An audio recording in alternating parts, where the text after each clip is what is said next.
Welcome to another explainer. Today, we're unpacking a really fascinating approach to winding down. We're looking at source material that advocates for using dance, but hey, not as some grueling workout. We're talking about using it as a daily reset switch for that heavy post-work exhaustion. If you're someone who often finds yourself bringing the stress of the office straight into your living room, well, let's dive into the concepts we're breaking down today. So think about your own routine for a second. How do you actually transition out of work mode? For a lot of us, the end of the day is just a massive struggle to disconnect from the screens, the looming deadlines, and that heavy mental load that builds up over 8 or maybe even 10 hours.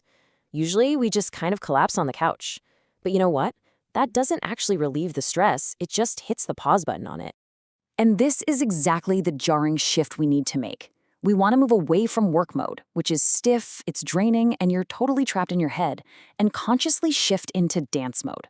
We're replacing all that static anxiety with rhythm, movement, and immediate sensory feedback. Actively trading one mode for the other can completely change the entire trajectory of your evening.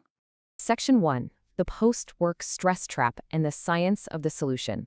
Okay, the absolute enemy of evening relaxation is rumination. You know, that awful, endless loop of overthinking what you said in a meeting or stressing about what you have to do tomorrow. The source material points out that dance specifically disrupts this loop because it forces you to engage multiple senses simultaneously. When you're coordinating your steps, listening to the music, and feeling the tempo, actually, your brain simply does not have the bandwidth to ruminate on that email you still need to send. It is quite literally the perfect distraction. Because stress isn't just mental, right? It's highly physical. You hold it in your shoulders, your jaw, your chest. But when you combine physical activity with music and structured attention, you actively help both the body and the mind transition. Repeated movement patterns combined with controlled breathing actively reduce your bodily tension and promote a far more regulated physiological state. And it gets better because you can actually hack your habits here. By consistently returning to familiar upbeat tracks, like putting on that one song you just can't help but tap your foot to, you can literally train your brain. Over time, your brain begins to associate this exact decompression routine with instant relief. The music acts as a cue, the movement acts as the routine, and the relaxation, that's the reward. You're basically rewiring how you switch gears after work. Moving on to Section 2, your 10-minute dance routine.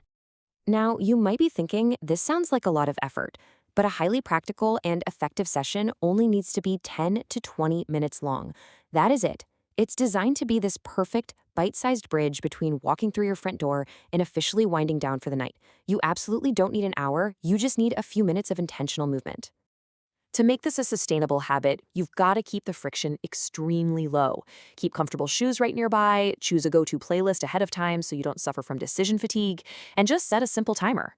And remember, the goal here isn't to perform flawlessly for an audience, it's just to consistently reset your own mind. So feel free to mix it up. Try some hip-hop grooves one day, salsa basics the next, or just some casual freestyle right in your living room.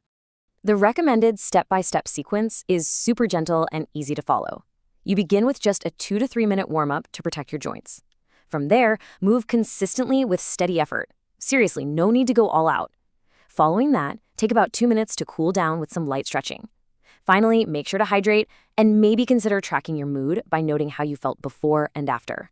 This whole process just proves you can get massive mental health benefits without burning yourself out. All right, Section 3, home, class, or community. You have some really great options depending on your needs and your comfort level. Dancing at home is super convenient and completely private, which is absolutely perfect if you're feeling a bit self-conscious or just heavily crunched for time. On the other hand, online lessons provide fantastic structure for beginners who just need a little bit of guidance. And finally, joining a community class offers deep social connection. Many people find that learning together, sharing progress, and honestly just laughing at mistakes is the ultimate way to reduce the weekly isolation that builds up during busy periods. Section 4, safety and realistic expectations. Please always remember to start gently and listen closely to your body. If you experience any pain in your knees, your hips, back, or ankles, immediately modify your movements to lower impact styles and cut out any jumping. Always prioritize proper footwear and, of course, consult a healthcare professional if any pain persists. Safety is what allows this fun habit to become a long-term routine. It's also super important to set the right expectations here. Dancing for 15 minutes in your living room isn't going to magically eliminate all your major work stressors or somehow solve complex career problems. But it acts as a highly effective daily reset switch.